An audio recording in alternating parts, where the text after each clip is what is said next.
मेरा नाम जेना अंडरवुड है और मेरे परिवार ने मुझे कभी गंभीरता से नहीं लिया। मेरे भाई ने एक बार थैंक्सगिविंग पर हमारे विस्तारित परिवार को बताया कि मेरे पास एक अस्पष्ट सरकारी नौकरी है जो महत्वपूर्ण लगती है, लेकिन शायद उसमें फाइलिंग शामिल है, और सभी ने सहानुभूतिपूर्वक सिर हिलाया। ये तब था जब मैं बाल्टिक में रूसी सैनिकों की गतिविधियों पर नाटो के महासचिव को जानकारी देने के 3 दिन बाद थी। नाटो के विशेष दूत होने के बारे में एक बात यह है कि कोई भी वास्तव में इसका मतलब नहीं जानता है। ये डॉक्टर की तरह नहीं है कि आप स्टेथोस्कोप निकाल सकते हैं और हर किसी को चुप करा सकते हैं। ये वकील की तरह नहीं है कि आप अपनी फर्म का नाम बता सकते हैं और लोगों की आंखें चौड़ी हो सकती हैं। मेरा काम कूटनीति और संकट प्रबंधन के बीच नकारात्मक स्थान पर है, ग्रे जोन में, जहां बातचीत बिना खिड़कियों वाले कमरों में होती है और हम जो निर्णय लेते हैं वे 10 साल बाद तक किसी समाचार पत्र में नहीं छपते जब तक कि उन्हें सार्वजनिक नहीं किया जाता, और हर कोई दिखावा करता है कि उन्हें पहले से ही पता था। मेरे परिवार ने यह दिखावा नहीं किया कि उन्हें पता था, उन्होंने बस ये मान लिया कि मैं झूठ बोल रहा हूँ। ये छोटी शुरुआत थी, जैसे ये चीजें हमेशा होती हैं। मैं 26 साल का था जब मैं विदेश विभाग के यूरोपीय और यूरेशियन मामलों के ब्यूरो में एक जूनियर विश्लेषक के रूप में शामिल हुआ। मेरी माँ ने पूछा कि मैं क्या करूंगा, और मैंने कहा, क्षेत्रीय सुरक्षा ढांचों पर नीति विश्लेषण। वो उसी तरह मुस्कुराई जैसे आप किसी बच्चे को देखकर मुस्कुराते हैं जिसे अभी बताया गया हो कि वो अंतरिक्ष यात्री राजकुमारी बनने जा रही है, और बोली, बहुत बढ़िया बेटा, क्या तुम्हारा अपना डेस्क होगा? मेरा अपना डेस्क था। मेरे पास एक टॉप सीक्रेट सीआई क्लियरेंस भी था, और उन लोगों से सीधा संपर्क था जिनके नाम अगर मैं बोल पाती तो तुम उन्हें पहचान सकते थे, जो मैं नहीं बोल सकती थी। पा जब मैं 32 साल की हुई, मैं ट्रांस अटलांटिक रक्षा नीति पर एक वरिष्ठ सलाहकार थी। 36 साल की उम्र में मैं यूक्रेन संकट के दौरान ब्रसेल्स में नाटो के मुख्यालय में संयुक्त राज्य अमेरिका का प्रतिनिधित्व कर रही थी। 39 साल की उम्र में मुझे एक विशेष दूत के रूप में नियुक्त किया गया था पूरे अटलांटिक गठबंधन में। 8 लोगों में से एक जो किसी भी सदस्य राष्ट्र के रक्षा मंत्रालय में जा सकता था, और मेरे कमरे में प्रवेश करते ही जनरल खड़े हो जाते थे। मेरे परिवार को लगता था कि मैं अंतर्राष्ट्रीय प्रशासन में काम करती हूँ। जिस क्रिसमस पर मैं 41 साल की हुई, मेरी बहन कैटरीना ने मुझसे सबके सामने पूछा कि क्या मैंने कभी असली करियर बनाने के बारे में सोचा है, इससे पहले कि बहुत देर हो जाए। वो चार्लोट में एक मध्यम आकार की फर्म में एक कॉर्पोरेट वकील थी, ऐसी जगह जहां आपको 2 बिल देने पड़ते हैं। साल में 200 घंटे काम करके वो इसे सफलता कहती थी। उसके पास एक कोने में दफ्तर था, एक BMW थी, और एक पति था जो मेडिकल डिवाइस बेचता था, और उसकी दुनिया में ये चीजें वैधता की मुद्रा थीं। मेरा मतलब है, तुम 41 साल की हो, जेना, उसने अपना वाइन ग्लास भरते हुए कहा था। क्या तुम कुछ स्थिर नहीं चाहती हो, कुछ ऐसा जिसके बारे में तुम पार्टियों में लोगों को बता सको? मैंने उसे काफी देर तक देखा था। मैं उस समय 31 घंटे से जागा हुआ था। मैं ब्रसेल्स से डलास तक कमर्शियल फ्लाइट से गया था, फिर विंस्टन सलेम में अपने माता पिता के घर 4 घंटे गाड़ी चलाकर गया था, क्योंकि मेरे नेटो द्वारा नियुक्त सुरक्षा दल मेरे साथ पारिवारिक कार्यक्रमों में नहीं जा सकते थे, और मैं ये समझाने वाला नहीं था कि 3 हथियारबंद राजनयिक सुरक्षा एजेंट अंडरवुड के साथ क्रिसमस क्यों मनाना चाहते थे। मैंने कहा था कि मुझे अपना काम पसंद है। लेकिन तुम असल में क्या करती हो? मेरे भाई गैरेट ने जोर देकर कहा था। वो एक इन्वेस्टमेंट बैंकर था, वो किस्म का जो इन्वेस्टमेंट बैंकर को वैसे ही बोलता है जैसे दूसरे लोग न्यूरोसर्जन को बोलते हैं। तुमने वास्तव में कभी नहीं बताया। मैं नीति समन्वय पर काम करता हूँ। मैंने कहा था जो था ये उस तरह से सच है जैसे कि मैं नंबरों के साथ काम करता हूँ। ये सच है अगर आप ट्रेजरी के सचिव हैं। मेरे पिता ने मेरा हाथ थपथपाया था। कोई बात नहीं जानो, हर किसी को हाई पावर वाली नौकरी की जरूरत नहीं होती। आपकी बहन और भाई ने हम सभी के लिए काफी सफलता हासिल कर ली। मैं माफी मांगकर बाथरूम गया, जहां मैंने अपने इनक्रिप्टेड फोन को चेक किया और सुप्रीम एलाइट कमांडर के 3 मैसेज पाए जिसमें मोल्दोवा में संभावित रूसी हमले के परिदृश्यों पर मेरा आकलन पूछा गया था। मैंने अपने अंगूठे से अपना जवाब टाइप किया, उसे भेजा, और फिर वापस नीचे सूखी टर्की खाने और गैरेट को क्रिप्टोकरेंसी के बारे में समझाते हुए सुना। लोग ये नहीं समझते कि एक ऐसे परिवार का होना जो आप पर भरोसा नहीं करता। ऐसा नहीं है कि वे क्रूर हैं, वे आपको चोट पहुंचाने की कोशिश नहीं कर रहे हैं। उन्होंने बस वास्तविकता का एक ऐसा संस्करण बनाया है जहां आप वही व्यक्ति हैं जिसकी उन्हें जरूरत है, और कोई भी सबूत उन्हें इसके विपरीत नहीं बनाएगा। मैं उन्हें अपना राजनयिक पासपोर्ट दिखा सकता था, काला वाला आम नागरिकों के पास जो नीला होता है वो नहीं, और वे मान लेते कि यह अंतर्राष्ट्रीय प्रशासन के लिए है, अंतर्राष्ट्रीय उद्देश्यों के लिए। मैं उन्हें उस समय के बारे में बता सकता था जब मैंने एएन में तुर्की और ग्रीक सैन्य कमांडरों के बीच एक डी एस्केलेशन प्रोटोकॉल पर बातचीत की थी, और वे कार्यालय की मध्यस्थता सुनते। इसलिए मैंने कोशिश करना बंद कर दिया। मैंने ब्रसेल्स में एक छोटा सा कोंडो खरीदा जो नाटो मुख्यालय से पैदल दूरी पर है। मैं कभी कभी अन्य राजनयिकों, संयुक्त राष्ट्र के अधिकारियों, एक बार एक बहुत ही आकर्षक नॉर्वेजियन खुफिया विश्लेषक के साथ डेटिंग करता था, जो समझता था कि मैं हमेशा अपने फोन का जवाब क्यों नहीं दे पाता। मेरे कुछ दोस्त थे जो जानते थे कि मैं क्या करता हूँ, क्योंकि वे भी मेरे जैसे ही काम करते थे, और हम तालिन या विनियस या वॉर्सो जैसी जगहों पे होटल बार में ड्रिंक के लिए मिलते थे। और हम काम के बारे में सावधानीपूर्वक अंडाकार भाषा में बात करते थे, जिसका मतलब था सब कुछ और कुछ भी नहीं। मैंने छुट्टियों के लिए घर जाना बंद कर दिया। मैं उपहार भेजता, फोन कॉल करता और बहाने बनाता। काम पे बड़ा प्रोजेक्ट, छुट्टी नहीं मिल सकती। इस समय साल में फ्लाइट के दाम बहुत ज्यादा हैं। मेरे परिवार ने इन स्पष्टीकरणों को उस तरह की सहानुभूति के साथ स्वीकार किया जैसे आप मध्य प्रबंधन में फंसे किसी व्यक्ति के साथ करते हैं। फिर पिछले वसंत में मेरी माँ 70 साल की हो गई। वो एक पार्टी चाहती थी, कोई भी पार्टी नहीं। विंस्टन के कंट्री क्लब में एक उचित उत्सव सलेम में सभी लोग मौजूद थे। कैटरीना चार्लोट से आ रही थी। गैरेट अपनी पत्नी और 2 बच्चों, चचेरे भाइयों, मौसियों, चाचाओं, परिवार, दोस्तों के साथ न्यूयॉर्क से आ रहे थे। वे सभी लोग थे जिन्होंने मुझसे पूछा था कि मैं वास्तव में काम के लिए क्या करता हूं, और जब मैंने जवाब दिया तो वे चुप हो गए। मैंने मना करने की कोशिश की। मैं एस्टोनियाई सीमा के पास बढ़ते रूसी सैन्य अभ्यास के लिए नाटो की प्रतिक्रिया के समन्वय के बीच में था। लेकिन मेरी माँ ने मुझे खुद फोन किया, जो वो शायद ही कभी करती थी, और उसकी आवाज़ में वो पतली आवाज़ थी जिससे पता चलता था कि वो रोने की कोशिश कर रही थी। मैं तुमसे बहुत कुछ नहीं मांगती जेना, उसने कहा। मुझे पता है कि तुम अपने काम में व्यस्त हो, लेकिन ये मेरे लिए महत्वपूर्ण है। मैं चाहती हूँ कि मेरे सभी बच्चे वहाँ हों। तो मैंने हाँ कह दिया। मैंने छुट्टी मांगी। मैंने कागजी कार्रवाई पूरी की। मैंने अपने सुरक्षा दल को बताया कि मैं निजी कारणों से संयुक्त राज्य अमेरिका जा रहा हूँ और मुझे सुरक्षा सेवाओं की आवश्यकता नहीं होगी, जो पूरी तरह से सच नहीं था। लेकिन मैं राजनयिक सुरक्षा सेवा को यह समझा दिया था कि मुझे क्या चाहिए और मैं एक पारिवारिक समारोह में क्या बर्दाश्त कर सकता हूँ। मैंने ब्रिसेल्स से डलेस के लिए एक फ्लाइट बुक की, जो शॉर्लेट से जुड़ती थी। मैं एक कार किराए पर लेता, विंस्टन सलेम जाता, अपने जीवन विकल्पों के बारे में निष्क्रिय आक्रामक सवालों के बीच 3 दिन मुस्कुराता रहता और फिर वास्तविक दुनिया में वापस आ जाता। यही योजना थी। जैसा कि बाद में पता चला, ब्रह्मांड को कुछ और ही मंजूर था। मैं ब्रसेल्स से निकलने के 15 घंटे बाद गुरुवार दोपहर को डलेस पहुंचा। मैंने शायद 3 घंटे इकोनॉमी सीट पर सोए थे, क्योंकि मैंने खुद फ्लाइट बुक की थी और निजी यात्रा के लिए नाटो टिकट खर्च नहीं करना चाहता था। मेरे फ़ोन पर 47 बिना पढ़े ईमेल, 6 मिस्ड कॉल और ब्रसेल्स में मेरे डिप्टी के 2 टेक्स्ट मैसेज थे जिनमें केवल यही लिखा था, मुझे कॉल करें, अर्जेंट। मैंने अंतर्राष्ट्रीय टर्मिनल से फ़ोन किया। एक खिड़की के पास खड़ा था जो टर्मैक पर दिखती थी। हमारे पास एक स्थिति है, मी ने बिना किसी प्रस्तावना के कहा। वो ब्रिटिश थी, पूर्व MI6 और बातचीत करने में असमर्थ थी। रूसियों ने अभी अभी एक पूरी मशीनीकृत बटालियन को नार्वा क्रॉसिंग पर भेजा है। एस्टोनिया सीमा से 15 किलोमीटर दूर है। मैंने अपनी आंखें बंद कर ली। कब? 4 घंटे पहले। एस्टोनियाई अनुच्छेद 4 के तहत नाटो के साथ तुरंत विचार विमर्श करने का अनुरोध कर रहे हैं। महासचिव चाहते हैं कि आप कल सुबह तालिन में हों।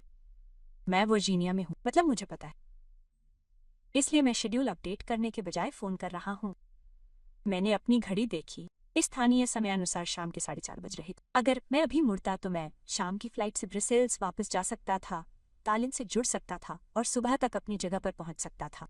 मैं अपनी माँ की पार्टी मिस कर देता। मैं अपने परिवार से मिलने का मौका मिस कर देता। मैं एक बार फिर पुष्टि करता कि मैंने काम के लिए जो कुछ भी किया वो उनसे ज़्यादा महत्वपूर्ण था। या मैं रुक सकता था। मैं विंस्टन सलेम जा सकता था, कृपालुता के बावजूद मुस्कुरा सकता था और एस्टोनिया में संकट को मेरे बिना सामने आने दे सकता था। वहाँ दूसरे दूत थे जो इसे संभाल सकते थे, लेकिन कोई नहीं था। वाकई नहीं। मैंने एस्टोनियाई रक्षा मंत्रालय के साथ संबंध बनाने में 2 साल बिताए थे। मैं उनके रक्षा प्रमुख को व्यक्तिगत रूप से जानता था। मैं जानता था कि कौन से जनरल तनाव बढ़ाने के लिए दबाव डालेंगे और कौन से संयम बरतने का आग्रह करेंगे। मैं नौकरशाही के दबाव बिंदुओं, राजनीतिक संवेदनशीलता और तनावपूर्ण स्थिति को भयावह होने से बचाने के लिए आवश्यक सटीक शब्दों को जानता था। मैंने कहा, ब्रसेल्स होते हुए टालोन के लिए मेरी अगली उड़ान बुक करो, लेकिन पहले शॉर्लेट से होकर जाओ। मैं दोनों कर सकता हूँ। एक विराम था। जेना, पार्टी शनिवार रात को है। नाटो परामर्श शनिवार सुबह है। मुझे पता है, मैं इसे कामयाब बनाऊं। मैं मुस्कुराया, हालांकि वो देख नहीं सकती थी। कूटनीतिक रूप से शार्लेट की उड़ान 90 मिनट की थी। मैंने इसे नार्वा स्थिति का प्रारंभिक आकलन तैयार करने, तालिन में हमारे रक्षा ताशे के साथ समन्वय करने और 3 अलग अलग नाटो राजधानियों से बढ़ते जरूरी संदेशों का जवाब देने में बिताया। जब तक हम उतरे, मैंने तनाव कम करने के लिए एक रूपरेखा तैयार कर ली थी जो गठबंधन के संकल्प को प्रदर्शित करते हुए रूसियों को कोने में धकेला हुआ महसूस नहीं होने। मैंने कैटरीना को भी टेक्स्ट किया, उतर गया, कल मिलते हैं। उसने तुरंत जवाब दिया, इंतजार नहीं कर सकती। माँ बहुत उत्साहित है। हम सब पार्टी से पहले कल रात को डिनर कर रहे हैं। क्लब में शाम 6 बजे। देर मत करना, आप जानते हैं कि वो कैसी हो जाती है। मैं उस मैसेज को काफी देर तक देखता रहा। शाम 6 बजे डिनर, पार्टी 8 बजे शुरू होगी। सुबह 9 बजे नाटो परामर्श, टैलेंट टाइम, जो कि 200 बजे EST था। अगर मैं डिनर में शामिल होता, सवालों से बचने के लिए कम से कम रात 10 बजे तक पार्टी में रुकता, तो मुझे समय पर पहुंचने के लिए शॉर्लेट से ब्रसेल्स के लिए टैलेंट से कनेक्ट होने वाली आधी रात की फ्लाइट के लिए 11 बजे तक निकलना होगा। ये तकनीकी रूप से संभव था, ये पागलपन भी था। मैंने एक कार किराए पर ली, एक साधारण सिल्वर कैमरी जो किराए की लग रही थी, और विंस्टन सलेम चला गया। हाईवे बचपन के भूगोल की तरह ही परेशान करने वाला था। हर निकास एक ऐसी याद है जिसे मैं बहुत बारीकी से नहीं देखना चाहता। मैं अपने माता पिता के घर के पास स्थित हैम्पटन इन में ठहरा था, क्योंकि उनके साथ रहने का मतलब था कि मैं रात के 2 बजे अपने लैपटॉप पर क्यों लगा हुआ था, और रात के खाने से पहले मुझे 7 घंटे काम करना था। मेरी माँ ने अगले दिन दोपहर में फ़ोन किया। जेना, तुम यहाँ, तुम घर पर क्यों नहीं? मुझे कुछ काम निपटाना है माँ, मैं आज रात के खाने पर आऊँगा। उसकी आवाज में निराशा और उलझन एक साथ घुल मिल गई थी। जानू, तुमने छुट्टी ले ली? क्या ये इंतजार? बस कुछ ईमेल हैं। तुम उस काम में बहुत मेहनत करती हो, उसने आह भरी। अच्छा, आज रात देर मत करना, कैटरीना और गैरेट पहले ही यहाँ आ चुके हैं। हर कोई तुम्हें देखने के लिए उत्साहित। मैंने वादा किया था कि मैं देर नहीं करूं।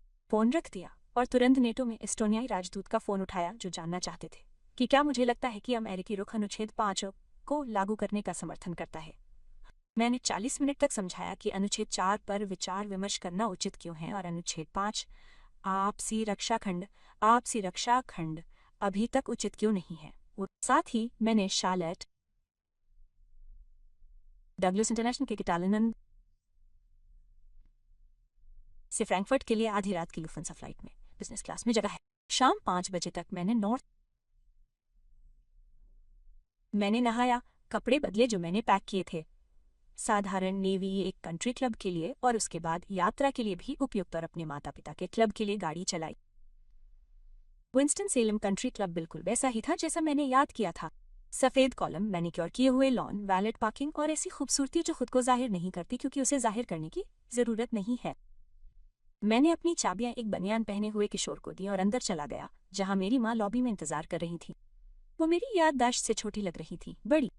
उसके बाल अब भूरे से ज्यादा सफेद हो गए थे, ध्यान से संवारे हुए थे। उसने मोतियों की माला और पीले रंग की ड्रेस पहनी, और जब उसने मुझे देखा तो उसका पूरा चेहरा बदल गया।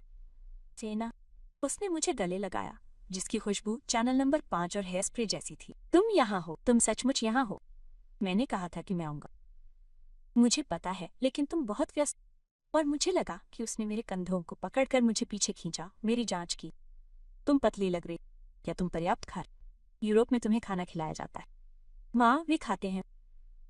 तुम थकी हुई लग रही हो, लेकिन सुंदर हो। तुम हमेशा सुंदर लगती हो। चलो, सभी लोग प्राइवेट डाइनिंग रूम में हैं। उसने अपना हाथ मेरे हाथ में रखा और मुझे क्लब के मुख्य डाइनिंग एरिया में ले गई। उन लोगों की मेजों के पास से गुजरी जिन्हें मैं बचपन से पहचानती थी, उन बच्चों के माता पिता जिनके साथ मैं स्कूल गई थी, मेरे माता पिता के दोस्त, उच्च मध्यम वर्ग के दक्षिणी सामाजिक जीवन का पूरा पारिस्थितिकी तंत्र। कुछ लोगों ने हाथ हिलाया। मेरी माँ ने मुस्कुराते हुए हाथ हिलाया। ये मेरी बेटी है जेना, मैंने उसे किसी से कहते सुना। वो यूरोप में रहती है, सरकार के लिए काम करती है। क्लब के पीछे प्राइवेट डाइनिंग रूम था, जहां से 18वें होल का नजारा दिखता था। अंदर मेरा परिवार पहले से ही इकट्ठा था। कैटरीना और उनके पति ब्लैक, गैरेट और उनकी पत्नी चैंटल और उनके 2 बच्चे, मेरे पिता और कई सारे अंकल और चचेरे भाई बहन। मैं शायद हर 5 साल में एक बार उन्हें देखता हूँ। जेना, कैटरीना खड़ी हुई, हाथ में वाइन का गिलास था, उसके गाल गुलाबी हो गए थे। तुम सफल हो गई, मैंने कहा। ट्रैफिक खराब नहीं था, जो सच था, और उस समय मेरे जीवन में सबसे कम दिलचस्प घटना भी थी। गैरेट ने मुझे उस तरह से गले लगाया जैसे अमीर लोग चैरिटी इवेंट और पारिवारिक जिम्मेदारियों के लिए रखते हैं। तुम्हें देखकर अच्छा लगा बहन, सरकारी कामकाज कैसा चल रहा है? मैंने कहा, सब ठीक है, अभी भी अंतर्राष्ट्रीय प्रशासन का काम चल रहा है। मैं मुस्कुराया, कुछ ऐसा ही। हम बैठ गए। डिनर का ऑर्डर दिया गया। फिले मिनन, सैल्मन, सीजर सलाद, वो सब कुछ जो 1997 से कंट्री क्लब में परोसा जा रहा था। वाइन आई। बातचीत उसी सहज और सहज तरीके से हुई जैसे परिवार तब करते हैं जब वे एक दूसरे से लंबे समय से नहीं मिले होते और पदानुक्रम को फिर से स्थापित करना चाहते हैं। कैटरीना ने एक बड़े केस के बारे में बताया जिसे उन्होंने अभी अभी जीता था। गैरेट ने एक डील के बारे में बताया जो उन्होंने पूरी की थी। शांटेल ने अपने बच्चों के प्राइवेट स्कूल के बारे में बताया। मेरे पिता ने अपने गोल्फ गेम के बारे में एक लंबी कहानी सुनाई। मेरी माँ उन सभी को देखकर मुस्कुराई और फिर मेरी ओर मुड़ी। तो जेना, सबको बताओ कि तुम क्या कर रही हो। हर चेहरा मेरी ओर उम्मीद से, विनम्रता से, निराश होने के लिए तैयार होकर मुड़ा। मैं कह सकती थी, मैं पूर्वी यूरोप में रूसी सैन्य उकसावे के लिए नाटो की रणनीतिक प्रतिक्रिया का समन्वय कर रही हूँ। मैं कह सकती थी, मैंने पिछले मंगलवार को ब्रसेल्स के नीचे एक सुरक्षित जगह पर 32 देशों के रक्षा मंत्रियों को हाइब्रिड युद्ध रणनीति पर जानकारी दी।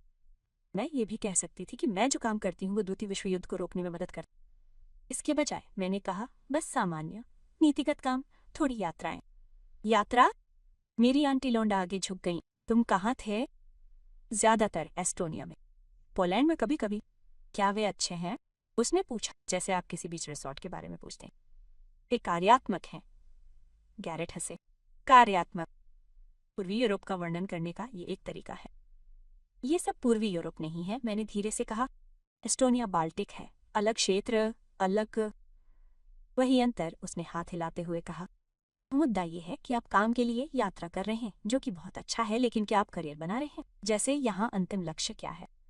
मैंने पानी का एक घूंट लिया। मेरे पर्स में मेरा फोन बज उठा। मैंने उसे अनदेखा कर। अंतिम लक्ष्य वही करना है जो मैं कर रहा हूँ। लेकिन आप क्या कर रहे हैं? कैटरीना ने जोर देकर। मेरा मतलब है, विशेष रूप से आप वास्तव में हमें कभी नहीं बताते। मैं नीतिगत पहलों का समन्वय करता हूँ। ठीक है, लेकिन इसका क्या मतलब है? वो क्रूर नहीं हो रही थी, वह वास्तव में समझ नहीं पाई। जैसे कि आपके पास एक टीम है, क्या आप लोगों का प्रबंधन करते हैं? आपका पद क्या है? विशेष दूत। विशेष दूत, गैरेट ने धीरे से दोहराया। क्या वो सीनियर है? हाँ, सीनियर है, मैंने कहा। जैसे डायरेक्टर लेवल? मैंने ऑर्गेनाइजेशनल चार्ट के बारे में सोचा। मैंने सोचा कि डायरेक्टर से ऊपर, डिप्टी असिस्टेंट सेक्रेटरी से ऊपर, उस दुर्लभ जगह है पर जहां टाइटल का कोई मतलब नहीं होता, क्योंकि हर कोई जानता है कुछ ऐसा ही। फू, उसने कैटरीना से नजरें मिलाई। अच्छा, बहुत अच्छा, आपके लिए अच्छा है। बातचीत आगे बढ़ी। मिठाई आई। मेरी माँ ने परिवार और कृतज्ञता के बारे में एक छोटा सा भाषण दिया और बताया कि वो कितनी खुशकिस्मत हैं कि उनके सभी बच्चे एक साथ हैं। सबने अपने गिलास उठाए। मैंने भी अपने गिलास उठाए और फिर से अपने फोन की घंटी बजी। मैं बाथरूम गया, खुद को एक स्टॉल में बंद किया और अपने मैसेज चेक किए। माई से 3 टेक्स्ट आए। स्थिति बिगड़ती जा रही। एस्टोनियाई पीएम ने खास तौर पर आपकी मौजूदगी का अनुरोध किया है। मैंने उन्हें फोन किया। उन्होंने कहा कि रूसियों ने अपने कवच तैनात कर दिए हैं। सैटेलाइट इमेजरी से पुष्टि होती है कि सीमा के पास कम से कम 40 टैंक हैं। एस्टोनियाई लोग डरे हुए हैं। वे नाटो से आश्वासन चाहते हैं, और वो भी किसी ऐसे व्यक्ति से जिस पर उन्हें भरोसा। वो आप हैं। मैंने अपनी घड़ी देखी। रात के 11:30 बज रहे। पार्टी शुरू हो रही थी। अगर मैं अभी निकल जाऊं तो आधी रात की फ्लाइट पकड़ सकता हूं। मैंने कहा, मैं वहां पहुंचूंगा। कब? कल सुबह। समय का ध्यान। मैंने उसे सांस छोड़ते हुए सुना। जिना, मुझे नहीं पता कि तुम ये कैसे कर ले। मैंने कहा, खराब। मैं खराब कर पाता हूँ। मैं वापस टेबल पे गया। हर कोई किसी बात पर हंस रहा था।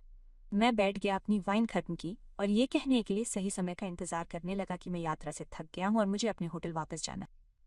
वो समय नहीं आया। इसके बजाय मेरे पिता खड़े हुए और घोषणा की कि हम सभी को पार्टी के लिए मुख्य बॉलरूम में जाना चाहिए। तुम्हारी माँ महीनों से इसकी योजना बना रही है, उन्होंने मेरी ओर देखते हुए कहा। तुम मुझसे दूर नहीं जाओगे, है ना? बिल्कुल नहीं, मैंने कहा, और मुझे लगा कि खिड़की बंद हो रही है। पार्टी बिल्कुल वैसी ही थी जैसी आप उम्मीद करते हैं। कॉकटेल ड्रेस में 100 लोग जैज चौकड़ी और डेव के पास एक बार, और सबके बीच में मेरी माँ खुश और प्रसन्न, बाई माँ खुश और प्रसन्न। उन्होंने मेरा परिचय सभी से कराया। ये मेरी बेटी जेना है, वो यूरोप में काम करती।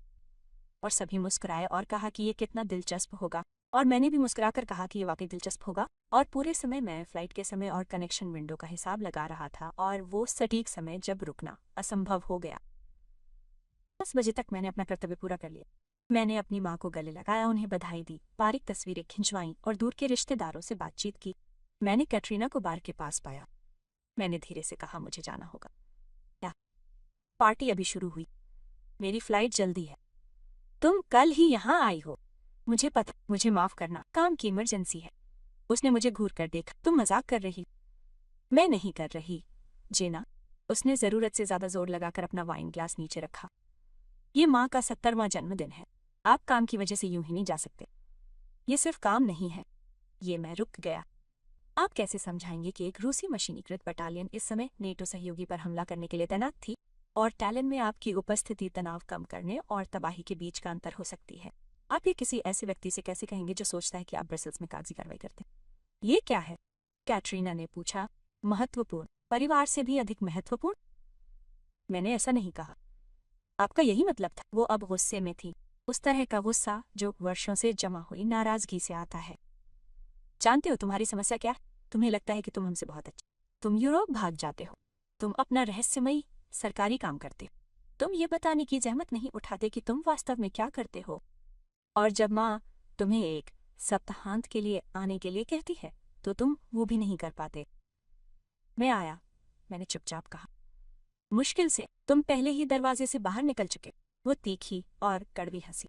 जानते हो, गैरेट और मैं पहले किस बारे में बात कर रहे थे? हम कह रहे थे कि कितना दुखद है कि तुमने कभी ये नहीं सोचा कि तुम क्या बनना चाहती हो, तुम कैसे भटक रही हो, और अब तुम माँ की पार्टी छोड़कर अपनी नकली नौकरी पर वापस जा रही हो। मैंने उसे काफी देर तक देखा। मैं वहां से जा सकती थी, मुझे वहां से चले जाना चाहिए था। इसके बजाय मैंने कहा, मेरी नौकरी नकली नहीं है। तो फिर क्या है? मुझे अभी समझाओ। तुम ऐसा क्या करती हो जो इतनी जरूरी है कि तुम्हें हमारी माँ की जन्मदिन की पार्टी छोड़कर जाना पड़ा? मैं नहीं कर सकती। तुम नहीं कर सकती या तुम नहीं करोगी। नो। उसने अपना सिर हिलाया। मैंने भी यही सोचा। तुम शर्मिंदा हो। तुम शर्मिंदा हो क्योंकि तुम्हारे पास वास्तव में कोई करियर नहीं। तुम्हारे पास बस एक औसत दर्जे का सरकारी पद है जिसे तुमने खुद को महत्वपूर्ण माना, और तुम ये बर्दाश्त नहीं कर सकती कि गैरेट और मैं वास्तव में सफल। मुझे अपने अंदर कुछ बदलाव महसूस हुआ। एक ऐसी दीवार जिसे मैंने सालों से सावधानी से बनाए रखा था, वो दीवार जो काम पर मैं कौन हूँ और परिवार के साथ मैं कौन हूँ, अचानक बहुत पतली लगने लगी। मैंने कहा, मुझे शर्म नहीं आ रही है। तो फिर साबित करो, मुझे बताओ कि तुम क्या करते। मैंने साफ साफ कहा कि मैं उत्तरी अटलांटिक संधि संगठन के लिए रणनीतिक नीतिगत पहलों का समन्वय करता हूँ। मैं सदस्य देशों को रक्षा स्थिति, खतरे के आकलन और गठबंधन की एकजुटता पर सलाह देता हूँ। जब कोई संकट होता है, एक वास्तविक संकट, न कि कोई कॉर्पोरेट मुकदमा या हेज फंड पैनिक, तो मैं उन 8 लोगों में से एक होता हूँ जिन्हें से ठीक करने के लिए बुलाया जाता है। और अभी एक संकट है और मुझे 90 मिनट में टैलोन के लिए विमान में बैठना है। उसने आंख झपकाई। मेरा मतलब है, ये नकली लग रहा है। मैं मुस्कुराया। हाँ, मुझे पता है। मैंने उसे वहीं खड़ा छोड़ दिया और अपनी माँ को खोजने चला गया। मैं लगभग पहुंच ही गया था। मैंने अपनी माँ को अलविदा कहा। उसने मुझे बहुत देर तक गले लगाया, मुझे सुरक्षित रहने, ज्यादा खाने और जल्द ही फिर से मिलने के लिए कहा। मैंने कुछ ऐसे वादे किए जिनके बारे में पूरा कर पाऊंगा। फिर मैं कंट्री क्लब से बाहर निकला, अपना वैलेट टिकट उस किशोर को दे दिया और अपनी किराए की कार का इंतजार करने लगा। मैंने अपना फोन चेक किया। रात के 11 बजे। अगर कार अगले 5 मिनट में आ जाती तो मैं समय पर चार्लोट पहुंच जाता। कार 5 मिनट में नहीं आई, 10 मिनट में भी नहीं आई। मैं अंदर गया और वैलेट सुपरवाइजर से मिला, जिसने माफी मांगी और बताया कि चाबियों को लेकर कुछ गड़बड़ हो गई थी और वे कुछ ही देर में मेरी कार ले जाएंगे। मैंने मुस्कुराते हुए कहा कि कोई बात नहीं, और बाहर चला गया, जहां चाबियों को लेकर होने वाली गड़बड़ के लिए मेरे पास बिल्कुल भी समय नहीं। 11:20 तक मेरी कार आ गई। 11:25 तक मैं हाईवे पर था और स्पीड लिमिट से 15 मील ज्यादा तेज गाड़ी चला रहा था, और सोच रहा था कि अगर मैं चार्लोट में हर हरी बत्ती पर पहुंच गया तो क्या मैं फ्लाइट ले पाऊंगा। और टीएसए लाइन चमत्कारिक रूप से छोटी थी। मैं 12:15 बजे एयरपोर्ट पहुंचा। फ्लाइट आधी रात को रवाना हुई थी। मैं टर्मिनल पर खड़ा था, अभी भी अपनी नेवी ड्रेस और हाई हील्स में, और उस असंभवता का पूरा बोझ महसूस कर रहा था जिसे मैं पूरे दिन नजरअंदाज करने की कोशिश कर रहा था। मैं 2 जगहों पर नहीं हो सकता था। मैं जेना नहीं हो सकती थी जो अपनी माँ की पार्टी में आई थी, और साथ ही विशेष दूत अंडरवुड भी, जिसने अंतर्राष्ट्रीय संकट को टाला। मैंने दोनों करने की कोशिश की और मैं दोनों में असफल रही। मैंने मिहान को फोन किया। मैंने कहा, मेरी फ्लाइट छूट गई। ठीक है। उसकी आवाज शांत थी, जिसका मतलब था कि वो पहले ही समस्या का समाधान कर चुकी। फ्रैंकफर्ट से लुफ्थांसा के लिए सुबह 7 बजे तालिन जाने वाली एक फ्लाइट है। आप स्थानीय समय अनुसार शाम 4 बजे पहुंचेंगे। एक बहुत कम समय है, लेकिन मैंने कहा, बुक कर लीजिए। तालिन एयरपोर्ट पर मेरी गाड़ी इंतजार कर रही होगी। धन्यवाद, जेना। हाँ, आपके परिवार को नहीं पता है ना? मैंने खाली टर्मिनल के चारों ओर देखा। नहीं, ये अकेलापन होगा। मैंने पहले कभी इस तरह से नहीं सोचा था। अकेलापन वो शब्द नहीं था जिसका मैंने इस्तेमाल। निराशाजनक, हाँ, बेतुका, निश्चित रूप से। लेकिन अकेलापन? हाँ, मैंने धीरे से कहा, ये है। मैंने फोन रख दिया, प्रस्थान द्वार के पास एक बेंच ढूंढा और सोने की कोशिश की।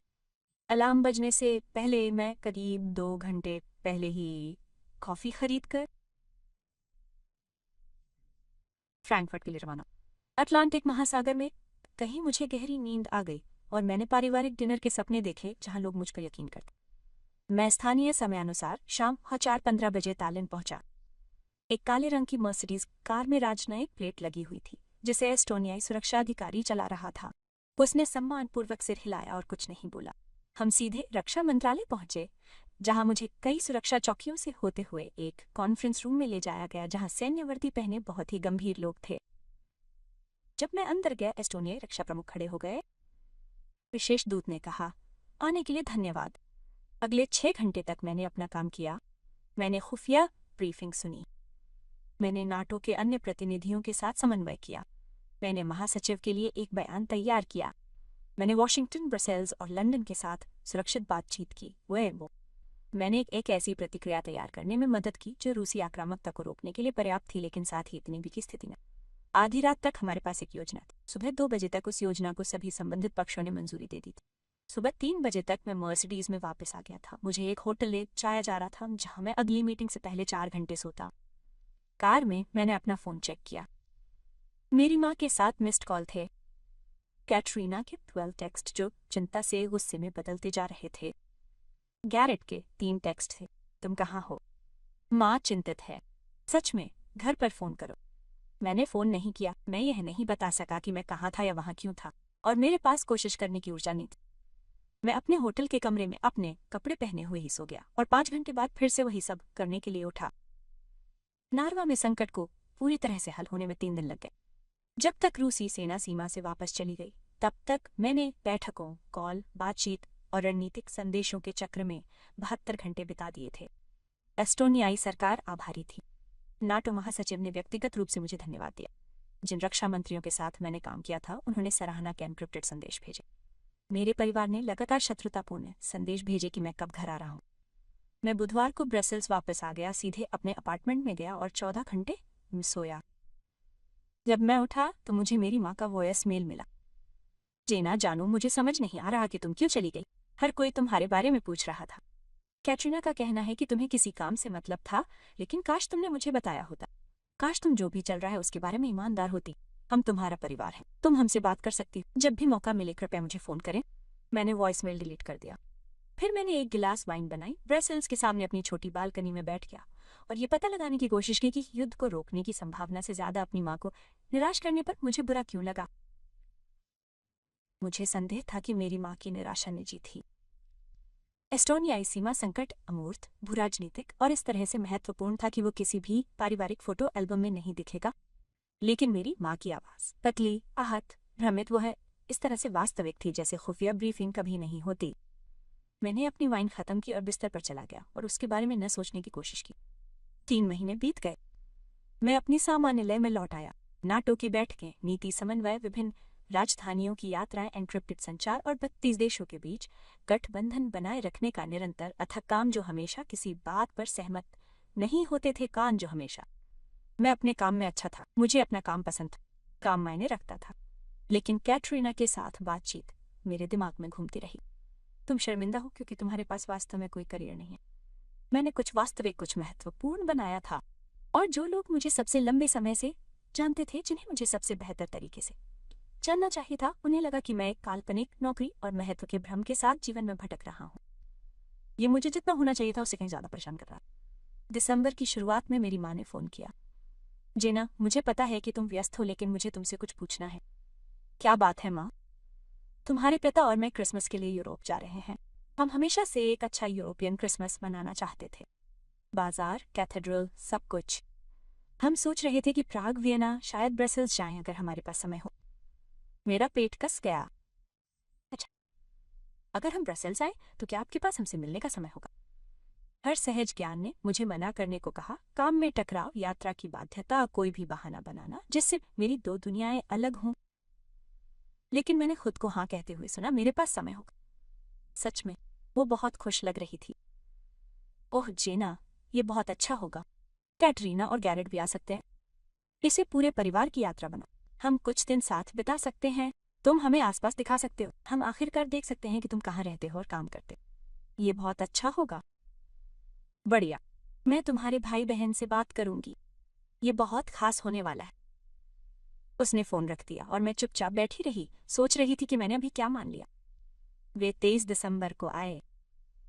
सभी, मेरी माँ और पिता, कैटरीना और ब्लेक, गैरेट और शॉन्टेल और बच्चे। उन्होंने ग्रैंड प्लेस के पास एक होटल में कमरा बुक किया था और वे उस शाम डिनर के लिए मुझसे मिलना चाहते थे। मैंने आम कपड़े पहने थे, जीन्स, स्वेटर, कोट जो राजनयिकों जैसा नहीं था। मैं उनसे पुराने शहर के एक रेस्टोरेंट में मिली और 2 घंटे तक हम यूरोप में डिनर कर रहे एक परिवार की तरह थे। उन्होंने मेरे अपार्टमेंट के बारे में पूछा। छोटा, ठीक ठाक, कुछ खास नहीं। उन्होंने मेरे काम के बारे में पूछा, फिर भी अस्पष्ट, फिर भी नीति समन्वय। उन्होंने पूछा कि क्या मैं किसी को डेट कर रही? नहीं। गैरेट रेस्टोरेंट में इधर उधर देखता रहा, जैसे वो कुछ ऐसा खोजने की कोशिश कर रहा हो जिससे मेरी बात समझ में आ जाए। तो तुम यहीं रहते हो? उसने कहा। मैं यहीं काम करती। मैंने सही किया, मैं यहाँ से काफी पास में रहती हूँ। और तुम्हारा ऑफिस? पास में। क्या हम उसे देख सकते? ये एक सुरक्षित जगह है, मैंने कहा। आगंतुकों को अंदर आने की अनुमति नहीं। कैटरीना हंस पड़ी। अंतर्राष्ट्रीय प्रशासन के लिए एक सुरक्षित जगह है ना? मैंने कोई जवाब नहीं दिया। अगले दिन क्रिसमस की पूर्व संध्या। वे क्रिसमस मार्केट, ऑडिटोरियम, सभी पर्यटक स्थल देखना चाहते थे। मैं टूर गाइड की भूमिका में था। इमारतों और पड़ोस की ओर इशारा करता था। शहर के इतिहास को विस्तार से और सावधानी से समझाता था। मैं खुशमिजाज था, मैं धैर्यवान था। मैंने ये नहीं बताया कि मुझे काला सागर सुरक्षा के बारे में एक गोपनीय ब्रीफिंग में जाना था, लेकिन परिवार के साथ समय बिताने के लिए मैंने निजी छुट्टी ले ली थी। उस शाम मेरी माँ ने पूछा कि क्या मैं कैथेड्रल में क्रिसमस मास के लिए उनके साथ चलूंगा। मैंने कहा मैं नहीं जा सकता। मुझे क्रिसमस की पूर्व संध्या पर कुछ काम निपटाना है। ये काम से जुड़ा है। गैरेट ने सिर हिलाया। आपकी नौकरी आपको वास्तव में कोई छुट्टी नहीं देती है ना? इस हफ्ते नहीं। कैटरीना ने हल्के से कहा, बहुत वरिष्ठ पद नहीं होना चाहिए। अगर आपको क्रिसमस की छुट्टी भी नहीं मिल सकती। मैं मुस्कुराया। ऐसा नहीं होना। मैंने उन्हें उनके होटल में छोड़ा और घर चला गया, जहां मैंने रूसी नौसैनिक गतिविधियों के बारे में पेंटागन के साथ एक सुरक्षित कॉल पर 3 घंटे बिताए। जब तक मैंने काम पूरा किया, आधी रात हो चुकी थी। क्रिसमस की शुभकामनाएं। अगली सुबह सुबह 8 बजे मेरा फोन आया। ये मेरे पिता का था। जेना, तुम्हारी माँ आज तुम्हारे ऑफिस आना चाहती है। पापा, मैंने आपको बताया था। मुझे पता है, लेकिन वो जिद कर रही है। वो जानना चाहती है कि आप क्या करते हैं। हम सब जानते। क्या आप हमें बिल्डिंग नहीं दिखा सकते? हम अंदर नहीं जाएंगे। मैंने अपना चेहरा रगड़ा। ठीक है, दोपहर में प्लास्टर लक्समबर्ग में मुझसे मिलो। क्रिसमस की सुबह 11:45 बजे मैं नाटो मुख्यालय के बाहर खड़ा था और अपने परिवार का इंतजार कर रहा था। बिल्डिंग बहुत ही साधारण है। 4 झंडे, नाटो, बेल्जियम, EU और UN सामने लहरा रहे हैं। इमारत आधुनिक है, कांच और स्टील से बनी है। ऐसी संरचना जो खुद को महत्वपूर्ण बताती है। सुरक्षा बैरियर, हथियारबंद गार्ड, राजनयिक गाड़ियां आती जाती रहती हैं। ये ऐसी जगह नहीं है जहां आप गलती से पहुंच जाएं। मेरा परिवार दोपहर में पहुंचा, अपने टूरिस्ट कपड़ों में एवेन्यू पर चल रहा था, स्टारबक्स से कॉफी कप पकड़े हुए। यही है? मेरी माँ ने पूछा। यही है, गैरेट ने कहा। ये बहुत बड़ा है। ऐसा होना ही चाहिए। 32 सदस्य राष्ट्र और स्टाफ। कैटरीना प्रवेश द्वार के पास एक बोर्ड पढ़ रही थी। उत्तर अटलांटिक संधि संगठन। उसने धीरे से कहा, रुको, क्या ये नाटो है? तुम नाटो में काम करते हो? मैं नाटो के लिए काम करता हूँ। उसने मेरी तरफ देखा, फिर इमारत की तरफ, फिर मेरी तरफ। क्या कर रहे हो? नीति समन्वय। जेना, मेरे पिता ने धीरे से कहा, तुम यहाँ वास्तव में क्या करते हो? मैं कुछ अस्पष्ट सुरक्षित उत्तर देने ही वाला था। तभी सुरक्षा चौकी से काले सूट में एक आदमी निकला। वो बेल्जियम के उन सुरक्षा अधिकारियों में से एक था जिन्हें मैं हर दिन देखता था। हमने बुनियादी अभिवादन से आगे कभी बात नहीं की थी, लेकिन उसने मुझे तुरंत पहचान लिया। वो मेरे पास आया, विनम्रता से सिर हिलाया और अंग्रेजी के उच्चारण में कहा, सुप्रभात दूत अंडरवुड। क्या आपको अंदर किसी एस्कॉर्ट की आवश्यकता होगी? मेरा परिवार बहुत चुप हो गया। नहीं धन्यवाद, मैंने कहा। मैं बस अपने परिवार को इमारत दिखा रहा हूँ। बेशक। क्रिसमस की शुभकामनाएं। उसने फिर से सिर हिलाया और अपनी पोस्ट पर वापस चला गया। किसी ने भी लंबे समय तक बात नहीं की। फिर गैरेट ने कहा, दूत, ये मेरा पद है। आपका पद दूत है? विशेष दूत। कैटरीना का कॉफी कप उसके मुंह तक आधा जम गया था। तुम नेटो के विशेष दूत हो? हाँ। एक असली राजनयिक की तरह? हाँ। मेरी माँ मुझे ऐसे घूर रही थी जैसे उसने मुझे पहले कभी देखा ही न हो। जानू, तुमने हमें क्यों नहीं बताया? मैंने कोशिश की। तुमने मुझ पर यकीन नहीं किया। तुमने कहा था कि तुम नीति समन्वय का काम करती हो। मैं करती हूँ, यही काम है। गैरेट अपना सिर हिला रहा था, समझने की कोशिश कर रहा था। लेकिन तुम, मेरा मतलब है कि तुम, ये कैसे संभव है? विश्वविद्यालय, विदेश विभाग, 20 साल का काम। मैंने कहा कि बस इसी तरह कोई भी अपना करियर बनाता है। हम वहां ठंड में खड़े थे। मेरा परिवार धीरे धीरे मेरे बारे में जो कुछ भी जांच रहा, और मुझे कुछ भी महसूस नहीं हुआ। कोई संतुष्टि नहीं, कोई औचित्य नहीं, बस थकान। क्या हम अंदर जा सकते हैं? मेरी माँ ने धीरे से पूछा। नहीं, ये एक सुरक्षित जगह है। ठीक है, बेशक। उसने फिर से इमारत की तरफ देखा, फिर मेरी तरफ। मुझे माफ करना, जेना। किस लिए? समझ नहीं पाने के लिए, तुम्हें न देख पाने के लिए। मैंने सिर हिलाया। ठीक है। ठीक नहीं है, कैटरीना ने कहा। उसकी आवाज दबी हुई थी। हमने तुम्हारे साथ बहुत बुरा व्यवहार किया। मैंने वो सब बातें कही। तुमने वो कहा जो तुम्हें सच लगा, लेकिन वो सच नहीं था। तुम यहाँ बाहर जाकर नाटो जीसस जेना कर रही थी। क्या हम यहाँ ऐसा नहीं कर सकते? मैंने कहा। हम चुपचाप उनके होटल की तरफ वापस चल पड़े। रास्ते में कहीं मेरी माँ ने मेरा हाथ पकड़ लिया, उसे कसकर पकड़ लिया और मैं उन्हें ले गई। 2 दिन बाद वो घर के लिए उड़ान भरी। जाने से पहले मेरी माँ ने मुझे बहुत देर तक गले लगाया। मुझे तुम पर गर्व है, वो धीरे से बोली। मुझे और भी कहना चाहिए था। ठीक है माँ। नहीं, ऐसा नहीं है। वो पीछे हटी और मेरी तरफ गंभीरता से देखा। लेकिन मैं अब कह रहा हूँ, मुझे तुम पर गर्व है। उनके जाने के बाद मैं काम पर वापस चला गया। दक्षिण चीन सागर में संकट था। बाल्कन में सीमा विवाद था। जर्मन चुनावों को निशाना बनाने वाला एक नया रूसी दुष्प्रचार अभियान था। ये काम कभी नहीं रुका। दुनिया को ऐसे लोगों की जरूरत कभी नहीं रही जो युद्ध और शांति के बीच का रास्ता निकाल सके। और उत्तरी कैरोलिना में कहीं मेरा परिवार शायद अभी भी ये पता लगाने की कोशिश कर रहा था कि इसका क्या मतलब है कि मैं उन लोगों में से एक हूँ। मुझे नहीं पता था कि वे कभी पूरी तरह से समझ पाएंगे या नहीं, लेकिन कम से कम अब वे मुझ पर विश्वास करते थे। ऐसा लगा जैसे कुछ हुआ। 3 महीने बाद मैं कोपेनहेगन में नाटो रक्षा मंत्रियों की बैठक में जा रहा था। Commercial flight. सुरक्षा संबंधी आपत्तियों के बावजूद मैंने इसे यूरोप की छोटी यात्राओं के लिए चुना। सैन्य परिवहन से निपटने से तेज, और मैं विमान में काम कर सकता था। मैं देर से चल रहा था। पोलिश विदेश मंत्रालय के साथ आखिरी मिनट की कॉल लंबी हो गई थी और मुझे अपनी उड़ान पकड़ने के लिए ब्रसेल्स हवाई अड्डे से भागना पड़ा। मैं बोर्डिंग से 10 मिनट पहले गेट पे पहुंचा। मैं शर्मा गया और पासपोर्ट नियंत्रण के लिए लंबी सुरक्षा लाइन में लग गया। मेरी फ्लाइट बोर्ड हो चुकी थी। गेट एजेंट अनाउंसमेंट करता रहा। मैंने अपना फोन चेक किया। 3 नए ईमेल, सभी जरूरी। मेरे पीछे लाइन में किसी ने नाटकीय ढंग से आह भरी। मैं मुड़ा। गैरेट, मेरा भाई, अपनी पत्नी के साथ खड़ा था। दोनों महंगे ट्रैवल कपड़े पहने हुए थे और उनका सामान मैचिंग था। लाइन की लंबाई देखकर वे चिढ़ रहे थे। पहले तो उसने मुझे पहचाना ही नहीं, फिर उसकी आंखें चौड़ी हो गईं। जेना। अरे गैरेट, तुम क्या हो? क्या तुम कोपेनहेगन जा रहे हो? हाँ, काम से। हम भी। शॉन्टेल का मेडिकल डिवाइस कॉन्फ्रेंस है। क्या संभावना है? वो हंसा, फिर हमारे आगे की लाइन की तरफ देखा। भगवान, इसमें बहुत समय लग रहा है। ईयू सुरक्षा हमेशा ऐसी ही होती है। मैंने नरमी से कहा, ये इतना भी बुरा नहीं है। तुम्हारे लिए कहना आसान। तुम शायद हर बार यहाँ से उड़ान भरते हो। तुम अव्यवस्था के आदी हो। उसने अपना सिर हिलाया। हम में से कुछ के पास रखने के लिए वास्तविक कार्यक्रम है। मैं लगभग हंसी गया था। इसके बजाय मैं वापस मुड़ा और इंतजार किया। लाइन बहुत धीमी गति से आगे बढ़ रही थी। मेरी फ्लाइट अब बोर्डिंग के लिए तैयार थी। उन्होंने जोन 1 और फिर जोन 2 को बुलाया।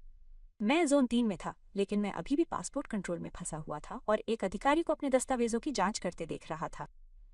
गैरेट लगातार आहें भर रहा था। तुम लाइन में लगे हुए हो, उसने हमारे सामने खड़ी एक बुजुर्ग महिला से कहा जो अपने दस्तावेजों को लेकर परेशान थी।